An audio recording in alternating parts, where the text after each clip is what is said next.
3 4 5 6 7อ๋อระเบิด7นับดี 1 2 3 4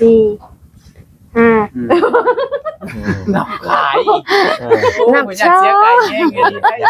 เนาะเงินหาใบได้ เสีย บ่ ไก่ เอาลูกไผ่ได้บ่ มาแล้วแต่การลูกชายป่วยมาอยู่ตรงกันเลย ต่อรองแล้วป่ะ ไม่ได้ปะ มันหาปัญหามันตรงอยู่ตรงไปขายไก่ใช่อ้ายบัด วิธีหับมันก็เอาเนี่ยหับไปเด้อเงินนั้นจำนวนนั้นสร้างมามุงหลังคาเนาะ ราคา แล้วเรียบร้อยแล้วเสร็จเรียบร้อยแล้วก็1,500 บาท ชมมือว่า แล้วมือว่า ยัง ไม่ได้ดีนะ ผมยังเฮงๆขอบคุณเด้อ ยังกลับมาคืนอยู่ย่อกลับไปกลับมามันสิฮอดพี่ ขอบคุณเจสซี่ผู้รักผู้ใหญ่มาทุกผู้ทุกคนเด้อฝากเงินฝากคำให้นางน้อยมุงนางกะสีก็ขอให้พ่อแม่อยู่ดีมีแห้งความเจ็บบ่ให้ได้ความไข่บ่ให้มีปรารถนาสิ่งใดขอให้ได้สิ่งนั้นสมความมุ่งมั่นปรารถนาอย่าเจ็บอย่าจนลำรวยๆเด้อสา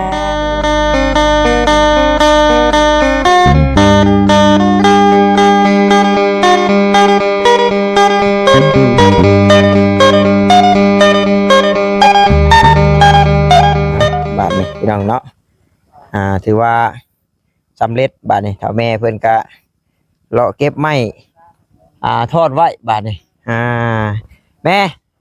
แล้วได้แม่เอ้ยเบิ่งอยู่แล้วได้วะคักอยู่บ่งามอยู่บ่บาทนี่งามแม่นบ่เอาสำงามกะเบิ่งสำงามกะสบายดีก่อนเอาครึ่งไว้ให้เด้อเอา สวัสดี โอ้ยคนไปไว้เลยโอ้คือบ่คนเข้าไปไว้ตารางยังบ่ถึกพลเอาเข้าไว้ตารางนี่เอาไว้เตียงพุ่นก็ถึกผลเก่า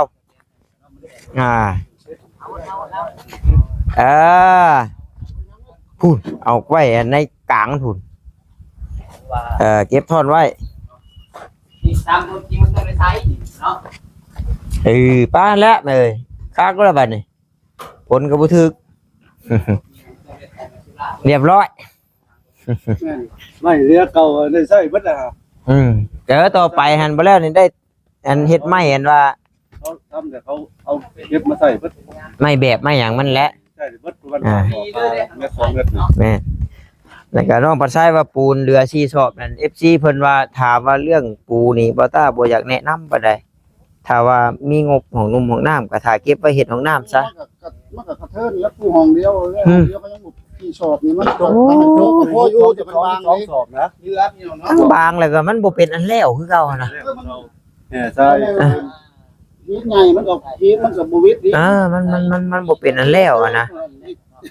เจ้าบัดนี้เจ้าสิไปมาปูต่อกันอีกแล้วมันยะได้ มันหลายปีกูไปอีก มันบ่ได้บ่อยากเหมาะปานใดพี่น้องเนาะถือว่าสำเร็จในงานสั่งของพ่อน้องนิวเนาะพูดขอบอ้อมอย่างนั้นวันนี้นี่คือผู้ละเว้าเรื่องในอนาคตพี่น้องเอ้ยเนาะเรื่องฉาบเรื่องก่ออย่างมันจะว่ากันจังใดก็ขอกราบทักทายสบายดีเด้อพี่น้องเด้อเนาะ FC กันเบิดสุคนพี่น้องเอ้ยบ่ว่าอยู่ทางฝั่งลาวฝั่งไทยหรือว่าทางต่างประเทศนํเนาะก็ยินดีต้อนรับเข้าสู่ช่องของบ่ต้าบ้านเฮาคือเก่าพี่น้องเอ้ยถือว่าในที่สุดก็สำเร็จเป็นที่เรียบร้อยมุงหลังคาบ้านน้องน้อยเนาะกับบ่ต้าก็บ่ได้ขึ้นถ่ายมุมสูงให้เบิ่งแล้วพี่น้องเนาะมันขึ้นยาก มันขึ้นยากพี่น้องเอ้ยขอโทษขออภัยนำเบิ่งลำเบิ่งก่อนพี่น้องเอ้ย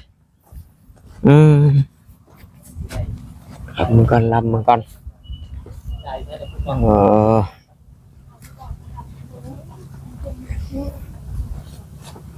ปวดเป็นเก็บมาพอรอดน้อยๆเพิ่นว่าโอเคแล้วกันเงินเมื่อเด้ กับตัวนี้เนาะขอบข้างตัวนี้เราลืมลายเพื่อ ขอบข้างนี่อย่างเนาะแต่ว่าเฮาไล่พอดีมันก็ต้องได้ใส่นะพี่น้องเนาะขอบข้างแต่ว่าบ่ใส่ก็บ่เป็นหยังเฮาก็ซ้ำทีมันพอเนาะ มันบ่พอจะได้เนาะไก่เอาอยู่บ่ไก่น่ะไก่เอาอยู่บ่ บ่รบกวนดอกติบ่พอเห็นแล้วคือสิเอาลูกไผ่บ่เมื่อโอ้ย แล้วแต่เพิ่นนี่เอา แล้วเดี๋ยวเพิ่นแม่มาพี่ก่อนแม่มาพี่ก่อน มาพี่ก่อนมา นั่งใช้นี่ก่อน พี่แล้วมันจังบ่ดำ โอเคมายืนก่อนเนาะ เอาเนาะสบายดีเนาะท่านโดยเจ้ใส่ไก่จ้ามาจับมาแล้ว ใช้เอายืนทางแรกน่ะ มาไก่กันก็ได้ อันนี้แหละ เห็นอยู่ไหนว่าดีได้นี่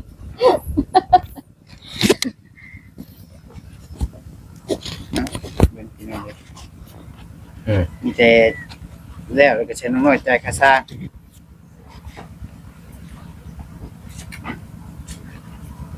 ถึงเงินเพิ่นนี่ก็ถึงเงินตัวเองเนาะถือไปถือมาเป็นโทษเนาะ ถือไปถือมาเป็นหนี้ตอนไหนวะ นี่ตอนไหนวะคือว่าบ่ได้เอาไปใส่ เอาไปเบิดจ้อยนั่งลงเอาไปละย่องแย่เอาแล้วลืมเอาเนี่ยนี่มันจังมันลาดกว่า เอากล้องลูกแมวบ่ได้เคย มา เราก็เนี่ยบ่เคยเข้าดิว่าสิได้เข้าดูอีดอกวันนี้เพิ่นว่าโอ้ยช่างคือสีมือคักเนาะว่าซั่น งามเนาะ เอาบ้างหัวหน้าครับเอาไปรถ เอาครับเอาเรื่องเล็บปลาให้งอกครับเกรงออกขึ้นเนี่ย เอานะเอาหมอกให้เพิ่นเลยเอาหมอกเงินไหนผมก็บ่เอา มอบให้มอบให้ชามเรียกเจ้า หมอกเงินไหนกูเอา เรียกเจ้า เอาแล้วเอาแล้วก็มอบให้เพิ่น เอาหมอกให้ เอาออกก้อนไม้จิ้มแขว เฮ้ยทุกเขาเลยนะ ไปมอบให้ปะปู นับบุญ ดู ก่อนเลยนับบุญก่อนนับเบิ่งกันละนับ ครบเท่าไหร่ครบได้อะไร จ่ายเป็นเงินกีบได้ ได้คือกันบ่เป็นหยัง ใช้โทรศัพท์5,500เนาะแล้วแต่สิคุณให้เราเบิ่งนำ พันเท่าไหร่ก็หุบไปเนี่ย ตามห้านกับบางห้านกับพอดบางห้านกับ68ตามบางห้านกับ68สายเนาะ หุบ ประ ไป มาณ ศู นี้ นย์อะไรไป อ๋อดิเพิ่นรุดให้อีกได้ฮะ680เพิ่นว่า เอา680เนาะ รูปให้ลูกไผ่แหละกระดอง 5,500คูณ680เป็น40,000 3,740,000 ง่ายกว่าก ลมๆเลยเนาะ40,000เนาะนับเงินนี่คือ 2 3 4 5 6 7 อ๋อระบบ7นับดี 1 2 3 4 5 นับขายอีกนับเสียไก่แย่งเงินได้ เนาะเงินหาใบได้ เสีย บ่ ไก่ ขายไก่ขายเฮ็ดขายน้ำมาจ้างที่มันก็สอบอีก เป็นอะไรบ้านี่ ตะลุดหั่นแหละ ผมว่า140ผู้ได้หา เป็นว่าเป็นว่าเองเพิ่นว่า เราว่าหรือจะว่าน้ำปูนี่ ปูลูกลูกไผ่ได้บ่ มาแล้วแต่การลูกชายปู่ที่มาอยู่ตรงกันเลย ต่อรองแล้ว ลูก ไป ไผ่ดิไม่ได้บ่ มัน5,500มันตกอยู่3,740,000อันเงินมีอยู่3,600,000ก็บ่เนาะ ได้แบบนี้บอกให้ไปจับไก่ พ่อ มา เท่าไหร่บ่พ่อเท่าไหร่ บ่พอ1,400,000 บ่เป็นหยัง บ่เป็นหยังบ่เป็นหยังต่อเรือถึงกันแล้วกัน รุดให้ลู ต่อก เรือ ไผ่ ถึงกัน รุดให้ตลอดเนาะ เนาะ ธรรมดาเลยลูกไผ่ โอ้โหพี่โจ๊กของเขาก็ บ่ดอกเฮ็ดได้มันก็ต้องตื่มให้พ่ออ้าวอันนี้เป็นเงินน้องปัจจัยเองจะตื่มให้เพิ่นพี่น้องเพราะว่าเราก็ขึ้นไปก็ตากแดดตากลมพี่น้องเนาะ โอ้รุดอยู่ แล้วแต่ละรุดให้อยู่แต่ว่ายังบ่พอ ยังวะ แต่ว่าเฮาก็อีต้นเพิ่นเพื่อสิยิงน็อตได้ตัวหนึงก็บ่ได้ง่ายขึ้นใส่ตัวเองแล้วขึ้นไปต่ำๆยังคาสั่นเนาะ ภาพไก่นี่ว่าเนาะ เราก็มาบักไก่หนึงก็ให้เราเต็มซะพี่น้องอีกอย่างเราก็ เด็กก็ลุดลงมาให้เด้ อารุดหายจาก 7,000 ก็เหลือ 5,500 อ่า เขาบอกว่า ก็สิพอแล้วมีแต่ตัวไปขายไก่ใช้อ้ายบาด วิธีหับมันก็ เนาะ เอาได้หับไปเด้อเงินนั้นจำนวนนั้นสร้างมามุงหลังคาเนาะ ขึ้นราคา แล้วเรียบร้อยแล้วเสร็จเรียบร้อย โดย แล้วก็ 1,500 บาท 1,500 บาท จบมือแล้ว แล้วมื้อเอ้ว่า ไปด้วยดีเนาะ ค้าขายเลยครับซื้อวัตถุในบ้านได้ยังไงแหละมาเฮ็ด โดย ขอให้เพิ่นได้มาวัสดุเนาะ มา ไปไว้ ขอให้ได้อุปกรณ์ในการก่อ วัส เนาะ ดุว่าซั่น ก่อนต่อไป อุปกรณ์ในการก่อสร้าง มันหน้าจอบ่ เนาะ บ่เป็นยังเฮงๆขอบคุณเด้อเอาเองนี่ ยังกลับมาคืนอยู่จอยกลับไปกลับมามันสิฮอดพี่คืนนี่เนาะ เฮ้ยได้ยินบ่เพิ่นว่าขับหน้าคูหลังกันนะ กลับไปกลับมา เอ เนาะ อ ทางสร้างก็ขอบอกขอบใจทั้งนั้นไม่ใหญ่เด้อทั้งน้องสาว ใจดีเนาะลูกสาวเนาะ FC มีแต่คนหล่อๆสวยงามได้มาอันดามามันจะรับสนุนนี่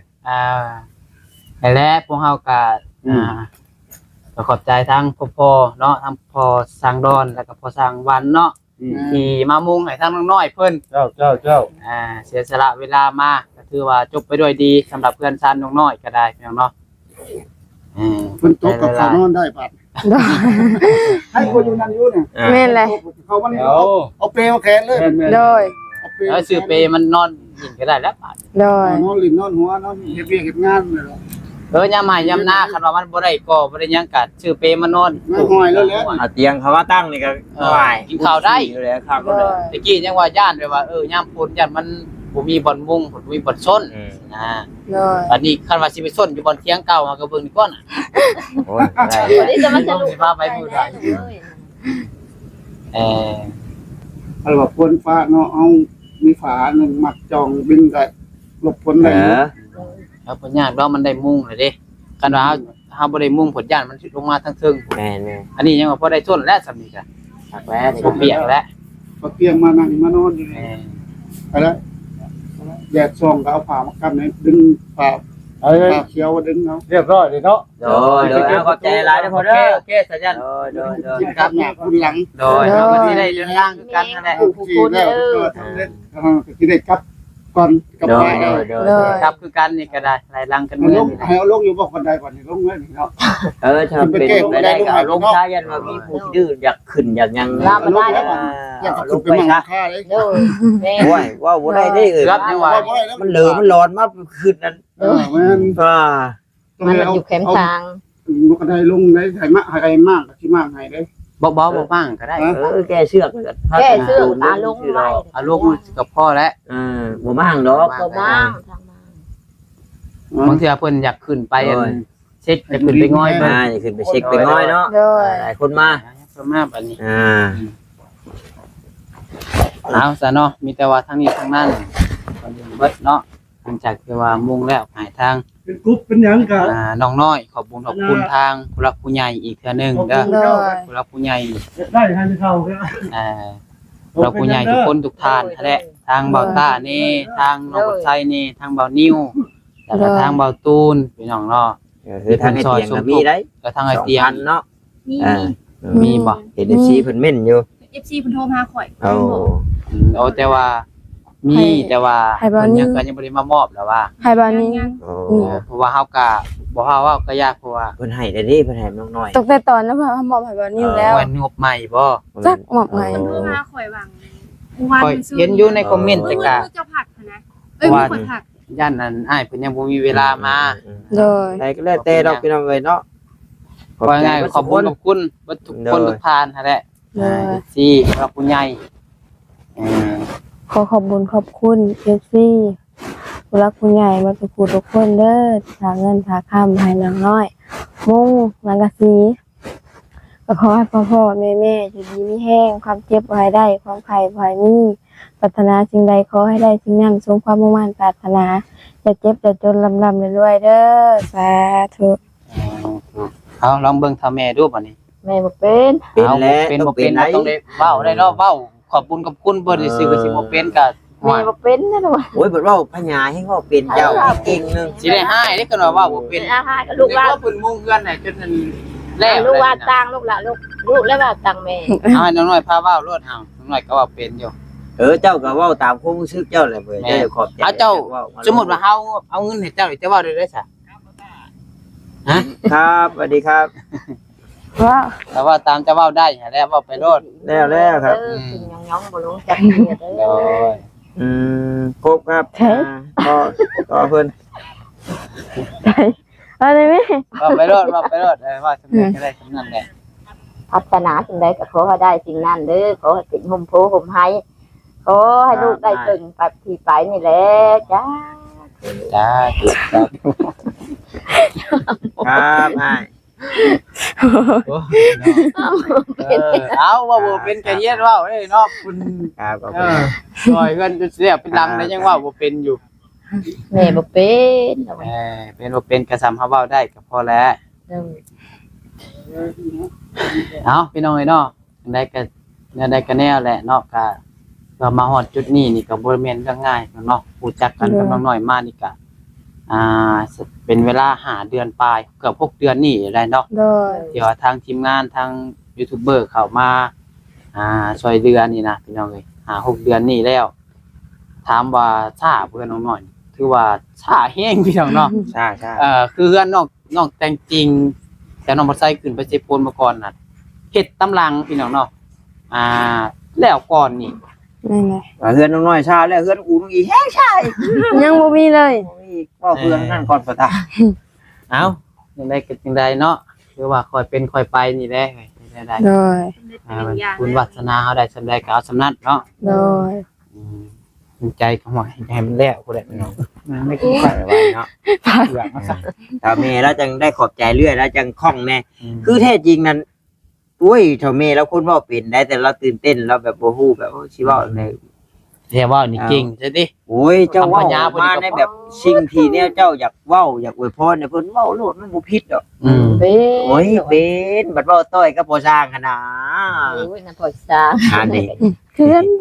แต่ว่าเลยขอบใจเด้อลูกเด้อให้เจ้าอยู่ดีมีแห้งเด้อลูกเด้อให้เจ้าร่ำให้เจ้ารวยให้เจ้าได้พ่อแต่เงินแต่ทองว่าไปเลย คักเลยได้แล้วนี่ก็คักอยู่ เนาะ เพื่อนก็คักคนก็คักแล้ว คือว่าโอเคแล้วบ่งามแล้วบ่ผลเฮ็ดพอดีได้บ่ผลยังบ่ได้เมื่อเอาเดี๋ยวจังหน่อยจังรอบเบิ่งอีกหน่อยนึงจังกลับเนาะเวลาได้แล้วบ่บ่ได้เลยโอ้ แต่ว่าค่าสร้างเฮาตื่มให้เพิ่นพอเรียบร้อยแล้วติ พอแล้ว เพิ่นมาอ้ายผู้สีเพิ่นโทรมาคือนี่เป็นจังได๋ล่ะบ่ตาล่ะว่าค่าทางพอบ่น้องปัดชัยจกชัยน้ำแน่เมื่อกี้นี่ว่า คันว่าสิให้ก็ให้น้องปัดใช้ก็ได้ ตัวใดนี่เดี๋ยวบ่ตาสิบอกเพิ่น บ่หยอกพี่น้องเอ้ยเนาะ ก็เอามัน ได้อยู่ ใน เนาะ คลิปก็มีอีหลีได้พี่น้องเนาะก็พากันถ่ายคลิปอยู่มันก็ขาดไปอีหลี ก็ขาดอีหลีเรื่องขาดมันขาดอยู่ บ่ได้เป็นคอนเทนต์ได้พี่น้องเนาะขาดอีหลีได้ เกือบ200,000 1,900,000มันขาด แต่คือเพิ่นไล่อันเรทสูงนี่เฮงหลายก็ได้อยู่ดอกลำแซนใดก็ซอยได้อยู่พี่น้องเนาะเอากัน เพิ่นเฮงว่าเพิ่นเฮงหายอยู่พี่น้องเนาะต้องจับผิดในครอบครัวน้อยหลายใช่เว้าแนวมันเป็นฮ่าๆแน่แบบคล้ายๆว่า คือเฮานี่เจ้ากี้เจ้าการเกิดไปใช่นะบ่ต้องจับผิดหลายเพิ่นน่ะเนาะขอโทษขออภัยนำ เถื่อหาก็ว่าหยอกน้ำแน่ ว่าหยอกซื่อพี่น้องเนาะ แต่ว่าคันว่าอยากใช้กะต้มไก่สุกินก็ได้เป็นหยัง ได้ก็เป็นสะพานบุญให้ซื่อดอกพี่น้องเนาะก็บ่ได้มีชิดอีหยังมากมายเกี่ยวกับเรื่องเงินเรื่องคำเนาะมีแต่ว่านี่แหละเป้าหมายหลักก็อยากให้เพื่อนน้อยๆเพิ่นแล้วพี่น้องเนาะที่คนเข้ามาแต่ว่าเอาแม่มาผู้ใดก็บ่มานี่ รถเพศเลย หลอก เด็ดบ่ เป็นร้อยพอปูเมื่อบ่ได้ กูบ่ได้แล้วจ้อยบัด แล้วลูกไปอยู่มันอักหลอด เอาแม่จ้ะ เอาซะเนาะจังได๋ก็ทั้งน้องปัดไซเนาะก็ต้องขอบคุณทางผู้หลักผู้ใหญ่ทางพ่อแม่พี่น้อง FC หลายเด้อที่ขอให้กำลังใจทางน้องปัดไซและก็ทางทีมงานทางน้องน้อย ยตลอดมาเนาะจนฮอดจุดนี้อย่างใดก็ขอให้ทางพ่อแม่ทุกคนจงมีแต่ความสุขความเจริญเด้ออยู่ดีมีแฮงความเจ็บจะได้ความไข้จะมีปรารถนาสิ่งใดก็ขอให้ได้สิ่งนั้นสมความมุ่งมั่นปรารถนาอย่าเจ็บอย่าจนร่ำรวยๆเด้อเดินทางขึ้นแนวลงใต้ก็ให้เดินทางตลอดปลอดภัยมีคนหักคนแพงคุณข้างเจ็บให้เจ้าข้างได้คุณข้างไข้ข้างมีเด้อให้เจ้าได้เป็นเศรษฐีร้อยล้านพันล้านจากแต่มื้อนี้วันนี้ถูกก็ดีใจน้ำเลยเนาะได้สำนี้ก็ได้ต่อไปก็สู่ต่อพี่น้องเนาะแนวใดก็เรื่องงานเรื่องซ่านอย่าพังเบิ่งขั้นตอนใดเนาะก็ง่ายๆคือตอนนี้งบทางน้องพัดไส้นี่เบิดแล้วพี่น้องผมมีจัก มี กี่ ได้บัดนี้พี่น้อง บาต้ากับเบิดเนาะ เบิดเลย บานิ้วกับเบิดบาตูนกับเบิด จังแรกจะพูดสิผ่ามาใหม่แต่ว่าเบิดแล้วได้ ก็ง่ายๆคือ ที่ผ่านมา เกลี้ยงแล้ว เกลี้ยงแล้ว มีจักจีบพี่น้อง บ่ เนาะ มีแล้ว จ้อยเพิ่นว่า งบน้ำมีผู้นั้นผู้นี้เบิดแล้วเด้อ ว่าคือบอต้าว่าแล้วน้ำบอต้าน่ะมี700,000กับ20,000กีบแต่ว่าซื้อน็อตถุงหนึง60,000ก็พอดี120,000เนาะแล้วก็มอบให้น้องเพิ่นแล้ว600,000ก็พอดีจบเกมพี่น้องเลยมีหยังอยากเว้าอีกบ่ มีหยัง ก็มีหยังอยากถามชุมอ้ายบ่ก็ถามได้เด้อ มีบ่ ด้านว่าเรื่องเงินเรื่องค่ำก็เรื่องใดแบบที่ว่าคาใจหั่นน่ะก็ถามมาโลดเนาะ เนาะ แม่นที่เอายังของคาใจก็ถามกันเนี่ยเรามีตัวใดที่ตัวยังบ่ฮู้หั่นน่ะเนาะ แล้วก็ ก็อยากถาม แม่น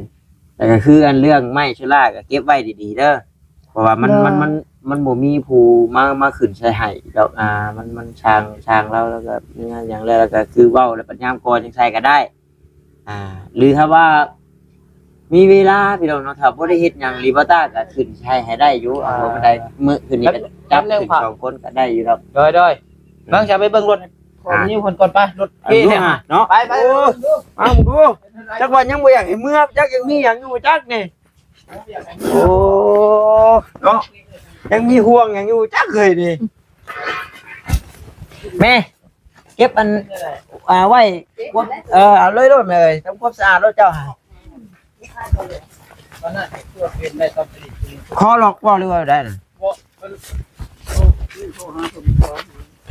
โอ้ขึ้นไปพูดเจ้าผมมีสัญญาณจ้ะ โอ้ย โอ้ถึงแม่นแล้ว จะไปกดนี่เด้อมันจะมีไพ่บอกอันนี้นี่คือล็อกนี่เด้อล็อก โอ้บอต้าจักแล้วทีเพิ่นก็คือกะกะไอ้นั่นเอารถเลขรถน้องนิ้วนี่มื้อนี้ บ่มีป้าย บ่มีป้าย เลขเบาะแล้วมันมีเลขท้ายมันฮะ เห็นบ่บ่ เออ ร้อย ใกล้ใกล้ เออ มันหลอก ร นะ ถ ฝุ่นแล้วแหละเนาะ ถูกใจเบิดเนาะโอ้ย